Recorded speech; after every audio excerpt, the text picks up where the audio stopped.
Salut, c'est Momo. Alors, je te montre, c'est une vidéo pour une personne qui m'a demandé. Elle avait, je sais pas ce qu'elle a raconté déjà. Alors, à mon avis, elle parlait du variateur. Le variateur, c'est ce bouton. Excusez-moi, c'est le bouton accélération, première vitesse, deuxième, et ainsi de suite. Voilà. Il voulait savoir, il voulait le changer, mais il n'arrivait pas à l'enlever. Donc je vais lui montrer comment enlever cette pièce mécanique, cette pièce électronique plutôt. Voilà, à mon avis, il parlait de ça. Parce que impossible de l'enlever sans enlever le bouton devant. Au niveau des autres pièces, je vais peut-être expliquer un petit peu. S'il veut tout le monde, s'il veut toutefois enlever un truc ou pour le remplacer, par exemple des pignons ou peut-être celui-ci parce que apparemment il se use facilement. Moi personnellement je l'ai déjà changé. Voilà. Je vais passer directement pour cette pièce mécanique, enfin électronique. Alors, j'explique bien. Il y a trois clips au niveau du bouton. Il y a trois clips à l'intérieur qu'il faut déclipper pour que la pièce s'enlève. Je vais l'enlever après, je vais vous montrer. Il faut juste un tournevis plat et pousser, et en même temps pousser les deux qui suivent. Il y en a trois, pas plus. Voilà. Bon, je vais poser juste le téléphone le temps que je l'enlève. Après, je vais vous montrer comment.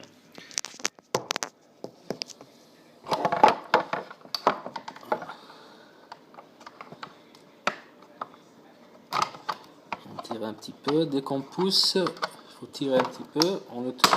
Voilà, il vient tout seul après. Voilà. Alors, ce que j'expliquais, c'est celui-là, le bouton. Après, la pièce, vous voyez, elle s'enlève facilement. Ça, c'est le variateur, c'est l'accélération. Voilà. Tout ce qui est première, deuxième vitesse, voilà. Ça, c'est le bouton, voilà, le bouton du variateur. Et c'est ces clips-là. Voilà, il y en a trois. Voilà, 1, 2 et 3. Donc, le bouton, il est fixé à la paroi du robot. Il vient juste s'enfoncer derrière. Du coup, on prend le tournevis, un plat, voilà, enfin juste pour le pousser. Pousser ces clips. Si on le pousse avec le tournevis, dès qu'on le pousse, il faut tirer sur la pièce vers l'extérieur. En même temps, faire les trois. La deuxième qui suit, l'autre elle va suivre. Voilà, c'est pas compliqué. J'espère que ça va aider cette personne qui a demandé comment on va enlever cette pièce. Comment on peut enlever cette pièce. Voilà. Pour ceux qui veulent enlever cette pièce-là, qui se use facilement si on met quelque chose dans le blender et que ça coince. Le moteur il est tellement puissant, il y a 900 watts. Bon, ça pas si puissant que ça, mais bon. Si on met quelque chose qui va coincer le blender, par exemple des fruits secs ou je sais pas quoi, ça va faire forcer le moteur. Mais le moteur va continuer de tourner, mais par contre le pignon il va rester bloqué. Et les dents vont s'user mais facilement. Du coup, si vous voulez remettre un truc pour le blender, mais il va jamais tourner le truc parce que du coup il tourne dans le vide. Il n'y a plus au niveau de l'engrenage, là c'est mort. Voilà. Pour changer, il y a des vis, il y en a 4. Excusez-moi pour la caméra, comme d'hab. Il y en a 4. Il y en a une là.